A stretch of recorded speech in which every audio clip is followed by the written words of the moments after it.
Donald Trump just issued an ultimatum that's shaking the foundations of NATO. Pay up or hand over Greenland.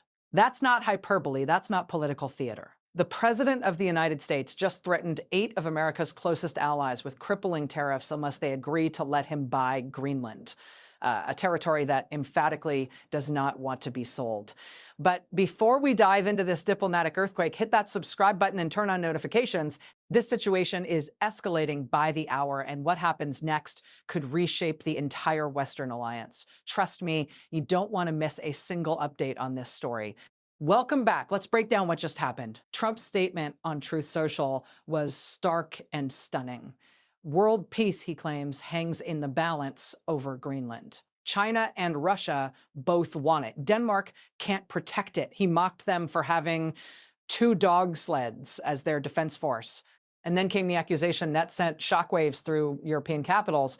The UK, France, Germany, and other NATO allies have been traveling to Greenland for purposes unknown, playing what he called a dangerous game. The solution? Economic warfare against America's own allies. Starting February 1st, 2026, 8 European nations face a 10% tariff on all goods sent to the United States. By June 1st, that jumps to 25%. The condition for lifting these tariffs, a complete deal for the total purchase of Greenland, not a security agreement, not enhanced cooperation, full purchase, full control.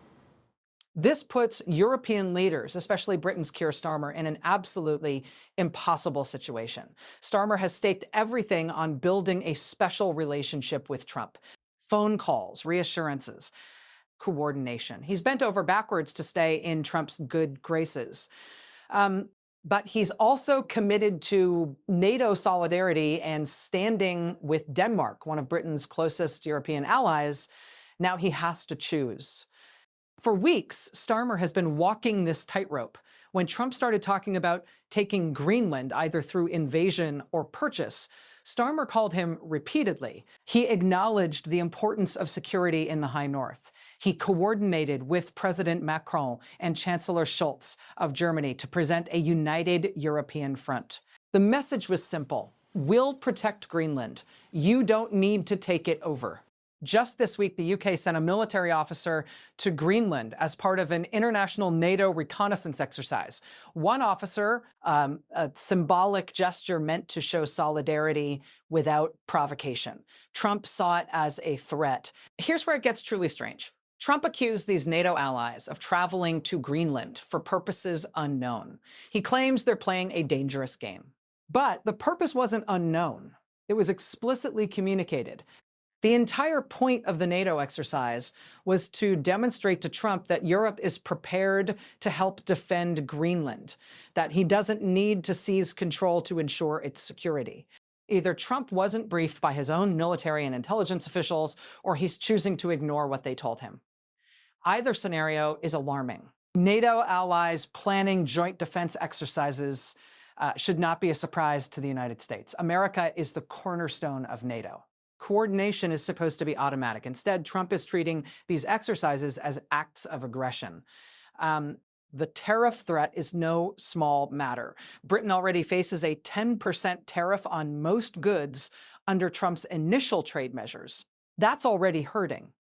Now he's threatening to raise it to 25% unless he gets Greenland. For a Labour government that has put economic growth at the absolute center of its agenda, this is a nightmare scenario. Trade with the United States is crucial to the UK economy. A 25% tariff would devastate British exporters. Jobs would be lost. Growth would stall. The entire economic recovery plan could collapse. And it's not just Britain. France, Germany, the Netherlands, Sweden, Norway, Finland all face the same threat. Trump is weaponizing America's economic power against its own allies. Denmark is not backing down. The Danish government has made its position crystal clear. Greenland is not for sale. The future of Greenland is a matter for the people of Greenland and the people of Denmark. They are a sovereign nation. They are a NATO member. And they will not be bullied The UK has backed Denmark completely, repeatedly stating that Greenland's future is for Greenlanders and Danes to decide, not Washington. Talks were held on Wednesday, so they broke down immediately. Fundamental disagreement over the territory's future. A working group was established to find some kind of way forward, but Trump's latest statement suggests he thinks progress is too slow. So he's escalating. Trump claims he needs Greenland for a missile defense dome, protection against threats from China and Russia. But here's the thing. The United States already has military access to Greenland. American soldiers are already stationed there. The U.S. operates a massive early warning radar installation at Thule Air Base. Denmark has never denied America the security cooperation it needs in Greenland. So what is this really about? Control, ownership, the ability to say that Greenland, the world's largest island, rich in rare earth minerals and strategically positioned between North America and Europe, belonging to the United States. Trump isn't asking for security cooperation. He's demanding territorial expansion from NATO allies. Denmark's prime minister has warned that Trump's actions could lead to the destruction of NATO. Think about that for a moment. NATO, the military alliance that has kept the peace in Europe for 75 years, that stood against the Soviet Union during the Cold War, that represents the collective defense of democracies across two continents, could shatter over this because the United States is threatening to economically punish its own allies unless they agree to let America annex the territory of a NATO member. This isn't about defense. This is about dominance. And it puts every European leader in an impossible position: submit to American pressure and watch NATO's principles crumble, or resist and face devastating economic consequences. What can these governments actually do?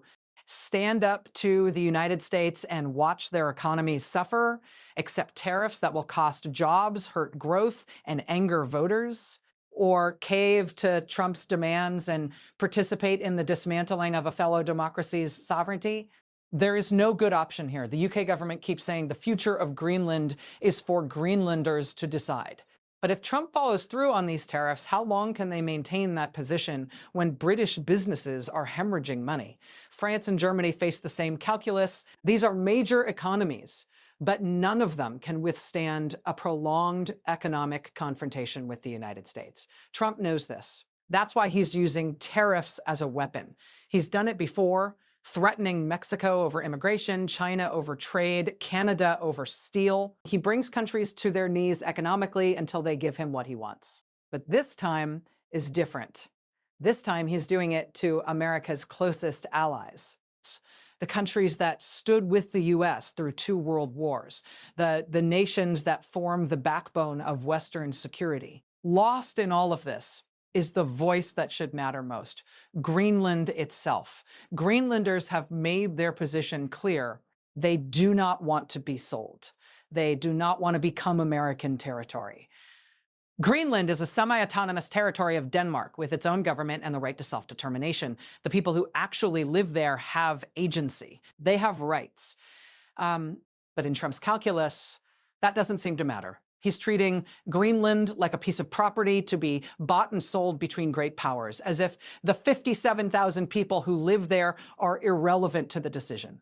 It's colonialism dressed up in 21st century language about security threats and missile domes.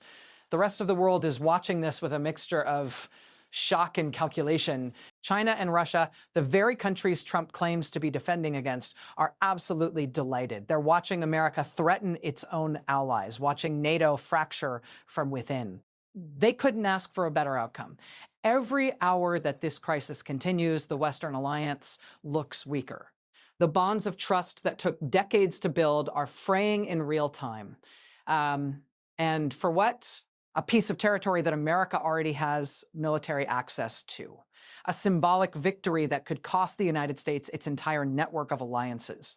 This statement from Trump represents something more than just another controversial policy. It's a fundamental challenge to the post-World War II international order. The idea that borders can be changed through economic coercion, that great powers can simply take territory from smaller nations if they want it badly enough. That might makes right. These are principles the United States has spent 80 years opposing. They're the very reasons NATO was created in the first place, to stand against nations that believe they can redraw maps through force and intimidation. Now America is becoming the thing it was designed to contain. February 1st is the deadline. That's when the 10% tariffs kick in. European leaders have weeks to figure out their response.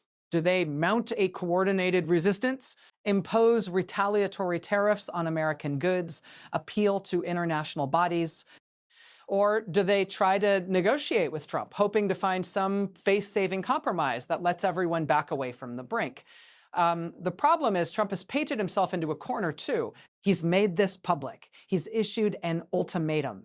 If he backs down now, he looks weak. And if there's one thing Trump cannot tolerate, it's looking weak. So the pressure builds, the deadline approaches, and the entire Western alliance holds its breath. This isn't really about Greenland. It's about whether international law matters, whether sovereignty means anything, whether alliances built on shared values can survive when one member decides those values are negotiable. It's about whether the United States will continue to be the guarantor of the international system, or whether it will become just another great power pursuing territorial expansion at the expense of smaller nations. That's the choice Trump is forcing. And the consequences of that choice will echo for generations. Donald Trump has given European allies an ultimatum: help him take Greenland or pay the price. The tariffs start in weeks.